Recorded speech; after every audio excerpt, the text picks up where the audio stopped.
Good morning guys. Today is Tuesday. Dito tayo ngayon sa Shunaya Inspection Area.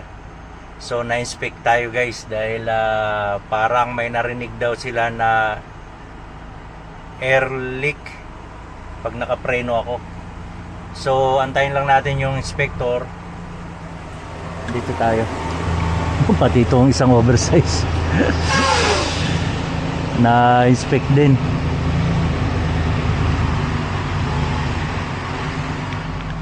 Umaga pa kasi kaya talagang mahigpit sila. So hinanapan din ako ng oversize permit. Ito meron tayo dito. Hindi ko makita doon sa ano.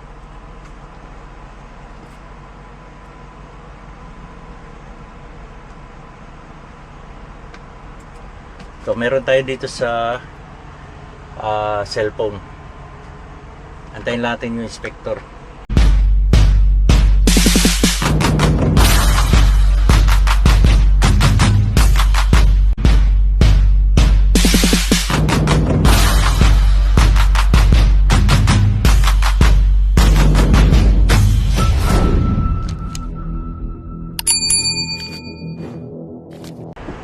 Sir, Yeah, how you doing? did you see my oversize permit? I didn't get a chance to flip through the book yet, but yeah. I have in my phone. Okay.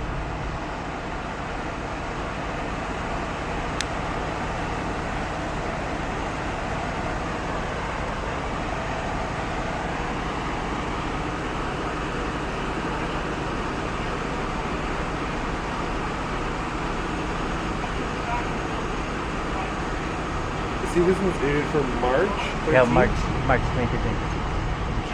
Is it issued for the whole year? How does this really work? Yes, sir. Okay.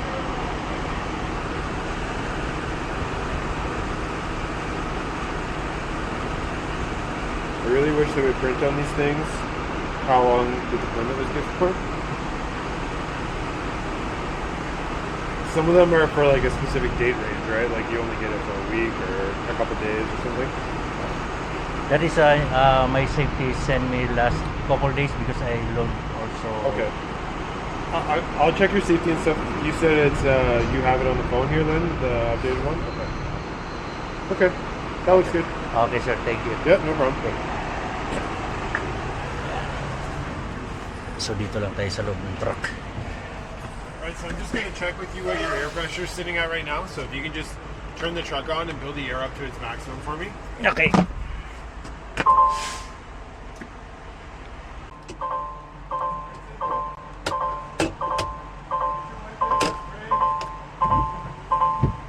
Yeah, check that. Just your city horn, please. Your horn? Horn. Yan, lahat check talaga pag na-inspect tayo. Mababait naman mga officer dito.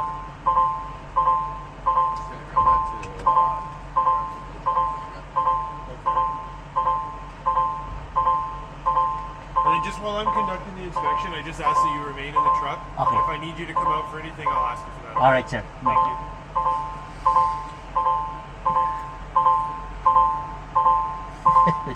Natsyamba pa tayo inspect imbis na may appointment tayo ng 8 a.m. Na inspection tayo. So general inspection yan.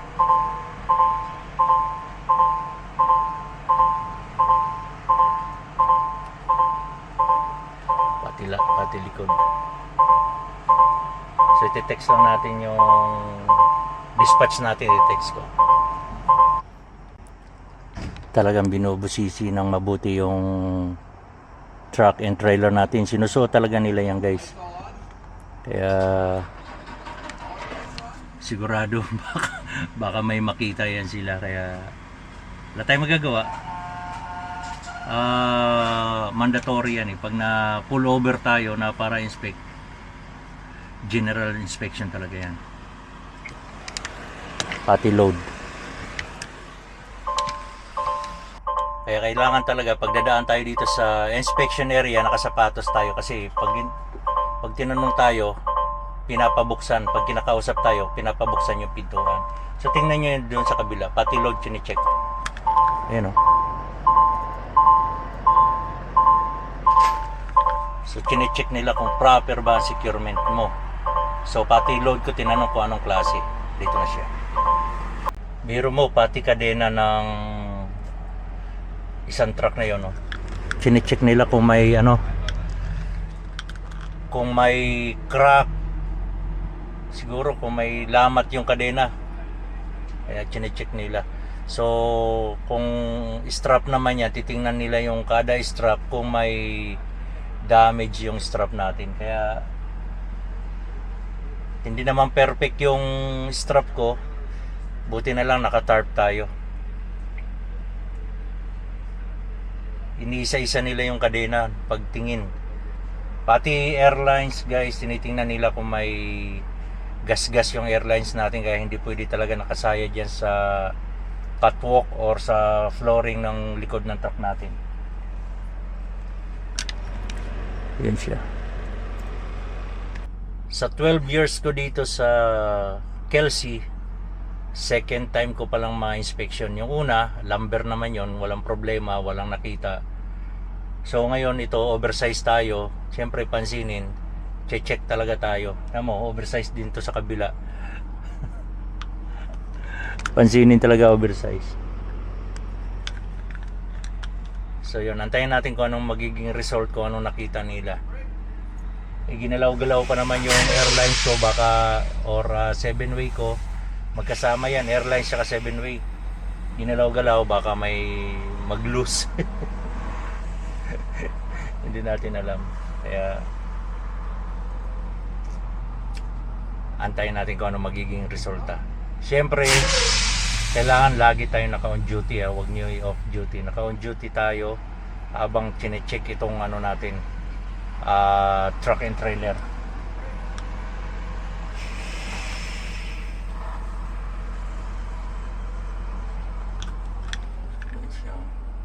Side mirror.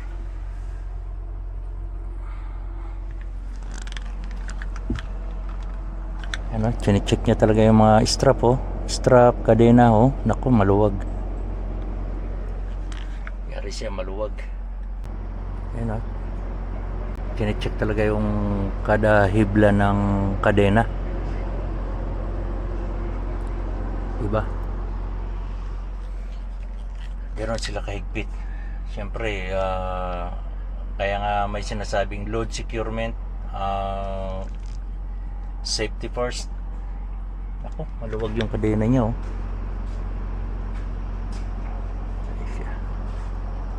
So, pinabuksan din yung hood natin. Kailangan naka-on lagi yung switch natin, kaya nagbabaser. Chine-check ngayon yung hood natin inside ng makina. Inside ng hood pala yung makina. So yun, chine-check. Tapos sinatanong niya ako, kinausap niya ako, nagbablog ka ba? Popular ka ba? Natutuwa din sila. So yun, sabi ko medyo 280k sa Facebook ang followers ko, ganun. Pero yun, natutuwa siya. Mamaya kausapin natin siya. 97? 70? 97. Oh, 97? That's actually perfect. So I'm going to measure your brakes now. So what I need from you is a full application of the brake all the way down to the floor. And you're going to hold it until I get to the end of the combination, and I'll let you know that you can release it. Okay, sir. If at any point in time that you see the air pressure drop below 60, just give me a toot of your city horn, and then I'll get you to build the pressure back up, and then I'll just continue on from where I left off. Okay, sir. Okay? Okay. All right, so I'll get you to press and hold. You can start right now. All right.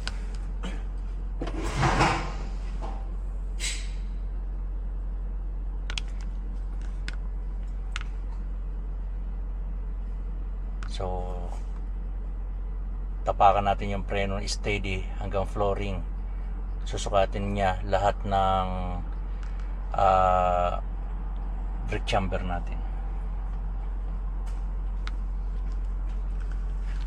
Pag bumaba daw ng 60, i-horn natin siya para mag-build up ulit tayo ng hangin. So nasa 84 lang naman yung hangin natin, kaya okay pa. Ay siya, gumagapang siya doon.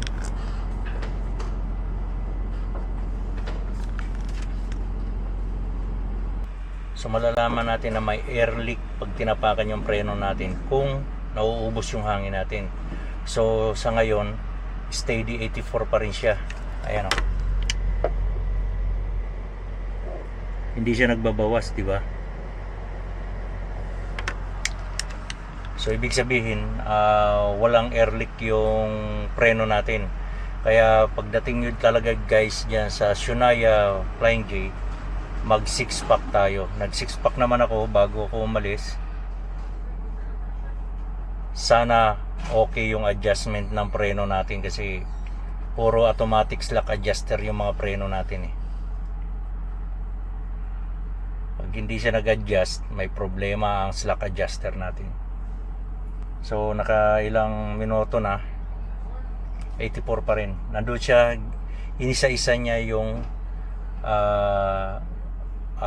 rod ng brake chamber natin.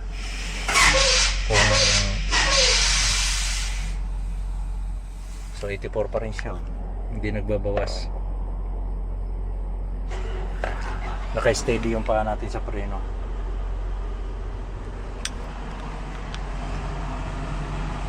At tabayan na natin. So 83 PSI pa lang siya. Alright. You look good. So I'm going to test your tractor protection valve. So what I'll get you to do is just come out of the truck, take the red and blue glad hand airlines off of the trailer. I'm going to watch your pressure gauges drop, okay? Still 83 PSI. Perfect. Yeah. So I will remove my glanhan in my back trailer. Yep. Okay. You take both red and blue have to come off. Just watch your hands and your face. Okay. And then I'm going to watch your gauges, okay? Okay. Tanggalin natin yung glanhan.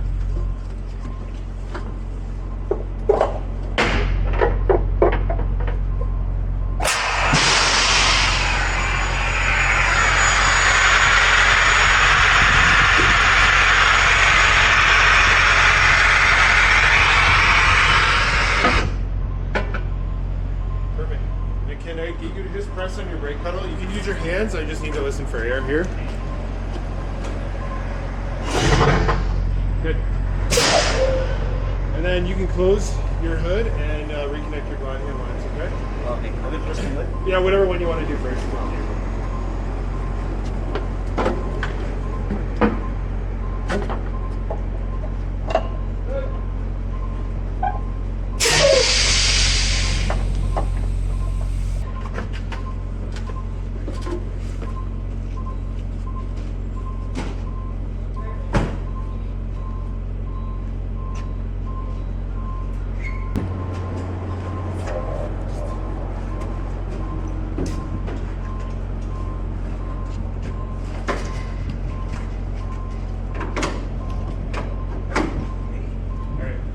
So the air that you're losing is not coming from your brake chambers at all. It's coming from the valve, the release valve. So I'm not worried about your air loss rate. So we're not going to do that.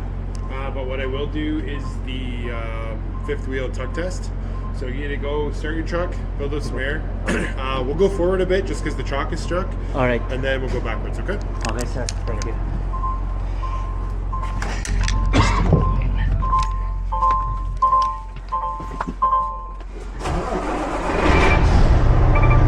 Sabida pa natin ng hangin. Is your log, do you have ELD, right? Is it on your phone? Do you have tablet? In my tablet. Tablet? Okay. Do you know how to send it from your tablet or do you need my help? No, I can do it. yeah. This is my first time in my 12 years. Yeah? This is my first time to inspect. Oh, wow. Yeah. Actually, you know what? Yeah. I've gotten that while I've been up here this week so far. I've gotten that every time. Shocking. Yeah. So. So you're gonna want to go to your daily logs. Details. Actually, go back for a second. I think I saw it right there. Oh, transfer data file. Yeah. So you have to turn your truck on. I think it has to be running, some of them. Or maybe that. I don't know. So just hit cancel. And go home. In the driver waiting area, just inside, so there's a washer registration and stuff in there if you need it. I'll go over the report with you, and then you're good to go. Okay. Or So I'll Yeah. grab the registration. that's okay. I'm stay here. Or Yeah, you're fine to stay here. If they start construction and it gets noisy, you might want to move to the other end. You can move down there if you want. It's up to you. Oh, okay, I don't know. I don't know what all the rules are here yet. So yeah. Oh, one more thing, sir. Yeah. I just want to ask, what is your course to be a DOT? what's the course? Yeah. Uh, Because my daughter is a Canadian Air Force, right? Today, Okay, yeah. And my son, I want to plan to be an officer also. okay. Yeah. So you applied through the ministry on the website. They have been taking applications fairly recently, like just a few months ago. I think they took some. I don't know when this year they're going to do it, but they might do it early in the new year. So basically, you just apply.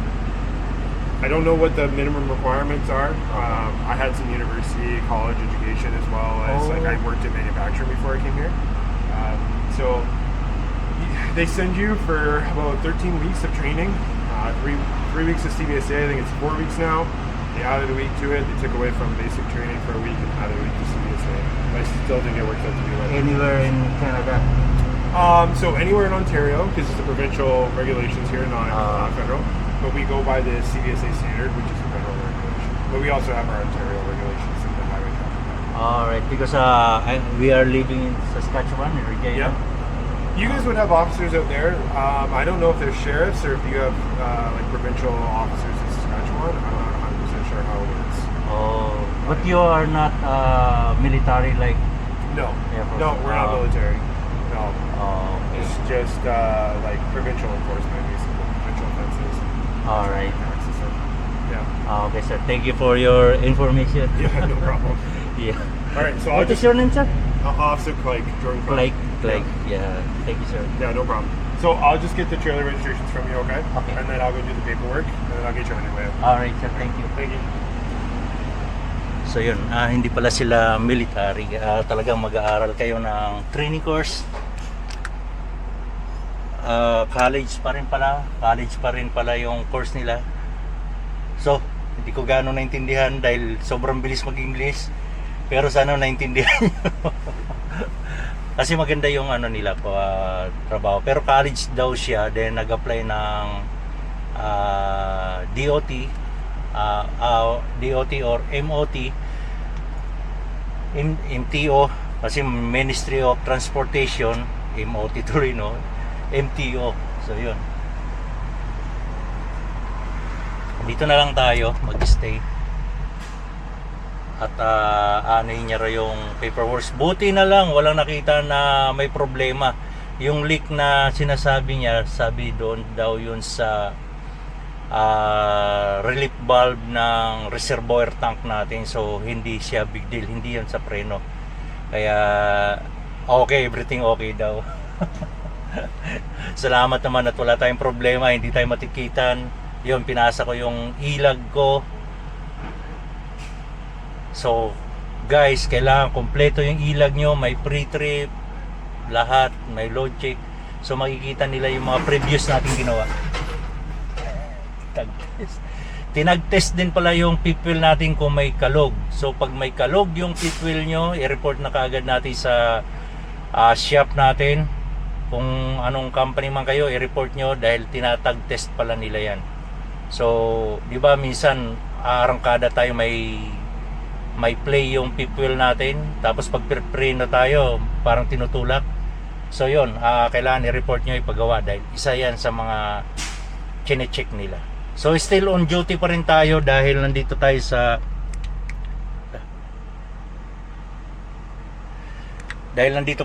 inspection area, kaya naka-on duty pa rin yung ilag natin. So wait na lang natin siya, or sabi ko dito na lang ako mag-stay. Iniisip niya maingay daw dyan sa construction, baka maingayan ako, pero sabi ko dito na lang ako. para wala silang ma-inspection, wala silang mapaparadahan dito. So guys, sa mga kasama ko,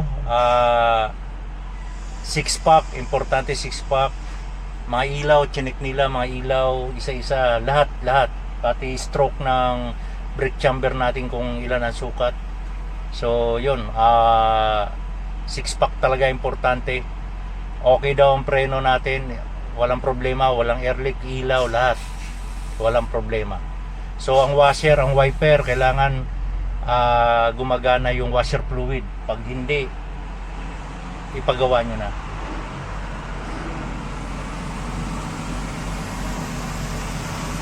So yun, napakabait ng officer natin si Clyde. Officer Clyde, napakabait, kaya swerte rin natin. Lahat naman sila mabait. Sinabi niya ang totoo na walang problema yung truck and trailer natin. So everything okay. Okay? So advice ko lang, lagi tayo mag 6-pack. Mag pre-trip talaga ng tama para wala tayong bulilyaso or hindi tayo maabala.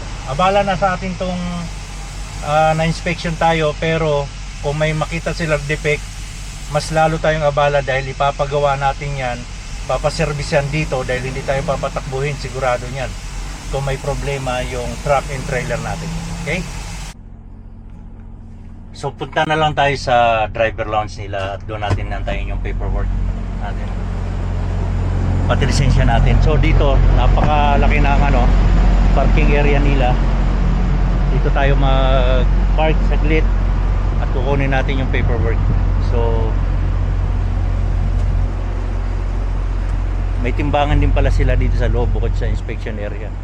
Titimbangin ka kung overweight. Ayan o. Doon yung timbangan.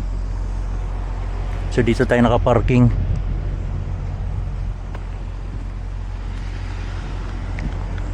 Punta tayo sa driver lounge kasi para makaihi na rin tayo, para hindi na pupunta sa atin si Officer Clyde.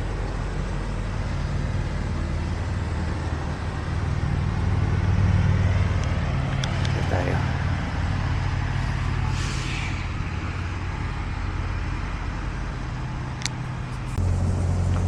So buti na lang may mekaniko dito nag-service din sa isang truck. At doon na lang tayo magpapagawa para mas mapabilis. Wala, sinuot ko na siya.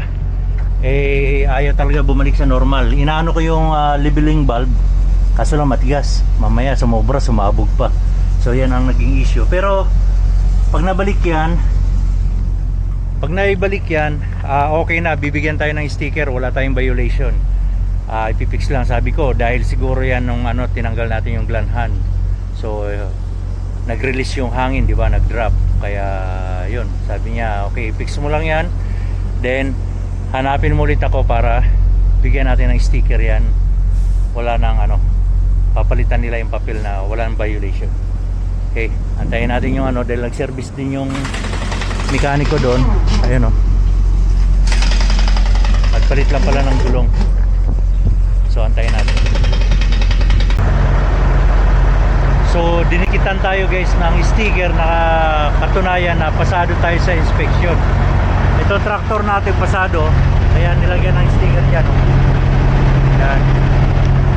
Then itong lead trailer natin pasado rin, kaya nilagyan din ng sticker dito. So pag na-fix yung natin, yung pub trailer, lalagyan din niya ng sticker daw. Wala naman daw issue talaga itong truck and trailer natin, walang problema. Yun lang yung airbag na naipit nung nakargahan na ng hangin. So lalagyan niya rin niya ng sticker dito mamaya. Sabi niya walang issue, yun lang airbag. Pag na-fix yun, okay na. So wala tayong ticket doon. Okay? Kaso lang itong mekaniko natin mabagal kumilos. Bagal. Nagpalit siya ng gulong, may problema yung rim, pinalitan ng bagong rim yung itong truck na ito. Wait lang natin. So nandito na yung gagawa ng airbag natin, airbag suspension, best towing tracking. That's okay, I'll take a video. Okay. Si Insan ang gagawa.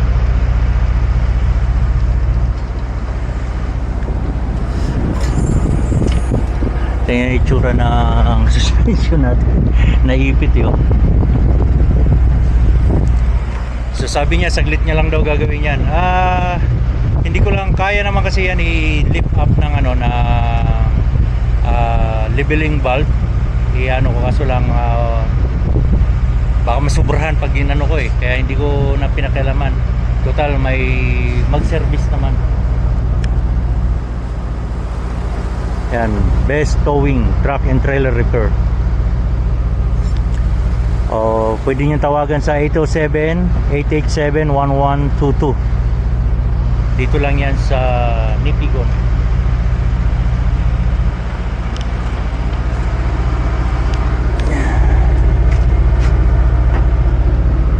Kompleto yung mobile truck niya.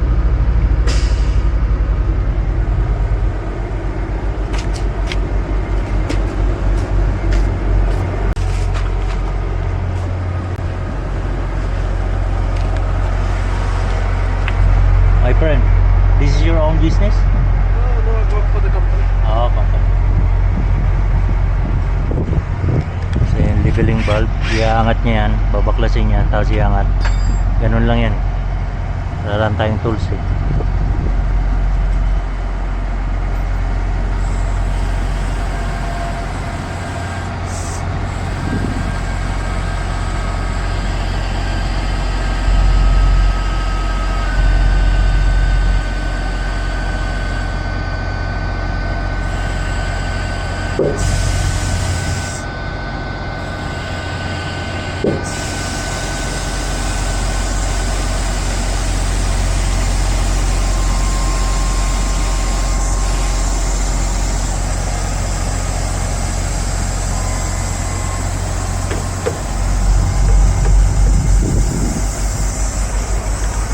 You make vlogs?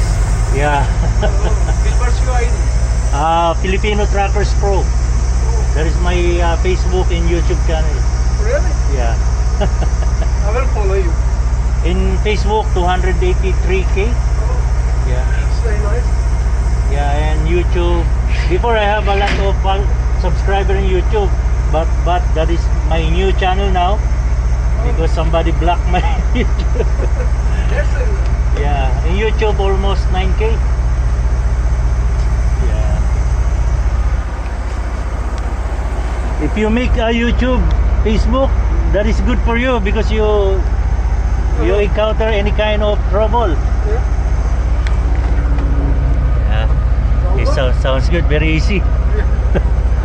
So I need to call my boss or? But we have a continue. Okay, I will just only let him know that you're already fixed now. I just need the inspection report and I want it checked. Okay. It's all good. Okay. I will give you the paperwork. Don't forget your phone. So saglit lang. Kailangan niya kasi yung mechanic yung gagawa para lalagyan niya ng note yung inspection report na na-fix na yung trouble o yung problema.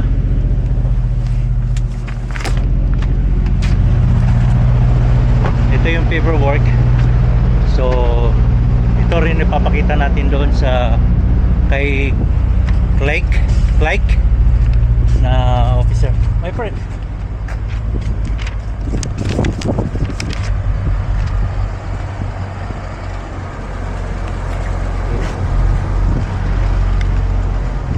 So do you think the airbag suspension only the issue? Yeah. Okay. It's all good now.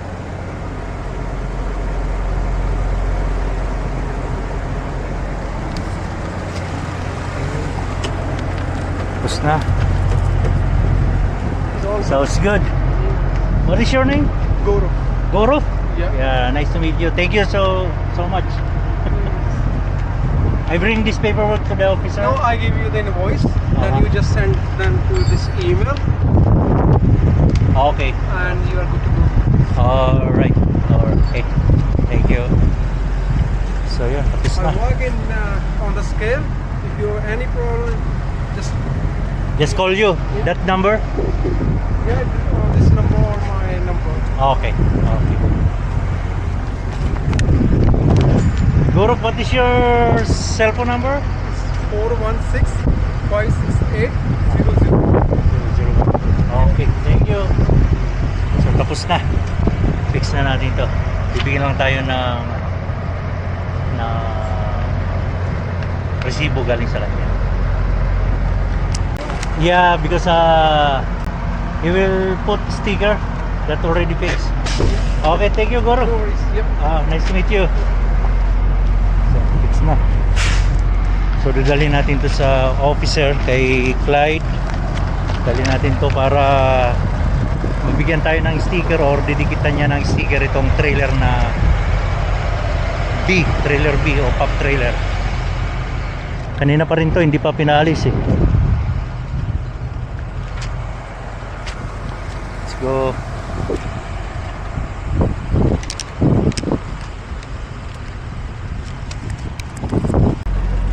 So chinek niya na. So it's just that valve. Yeah, just he fixed the valve only, then back to normal. Okay. If you want to wait in the truck, I can amend the report, and I got to bring the sticker back for you anyways. Okay, sir. So Yeah. save you the walk anyways. How about the others? You keep that, yeah. Okay, so Alright. I'll amend the report, print you a new one, get you a sticker for the second trailer, Uh-huh. and then you're on your way, okay? Alright, sir. Alright. Yeah. So, bibigyan tayo ng sticker, papalitan niya yung report na okay na ito. Ayun, ganun lang.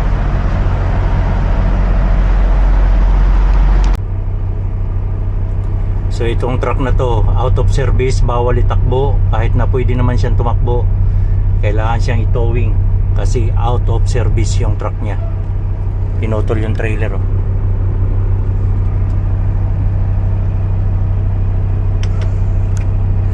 Towing siya.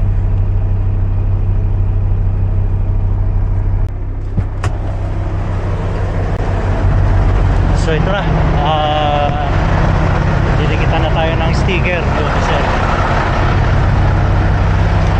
Ayun siya.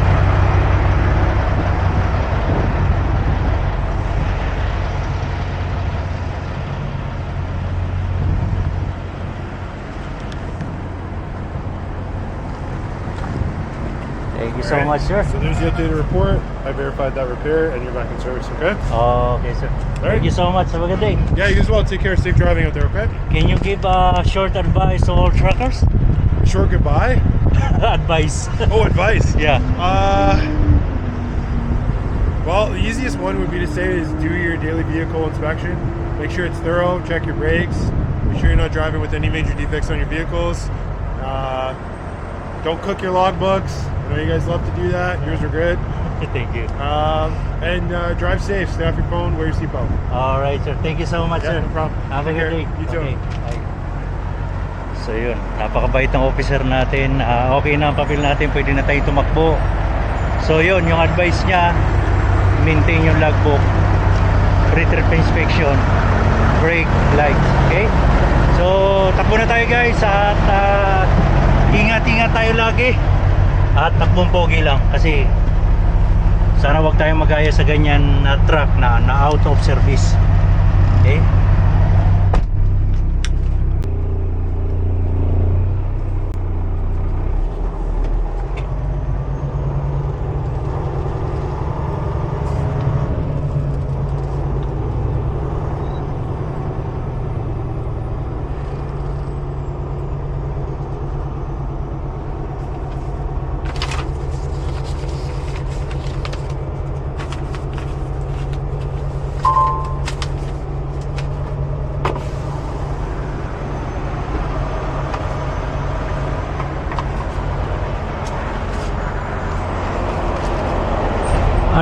Already fixed. Any other services? It's already done. You got that fixed? Yeah. Okay. Okay, thank you, sir. Have a...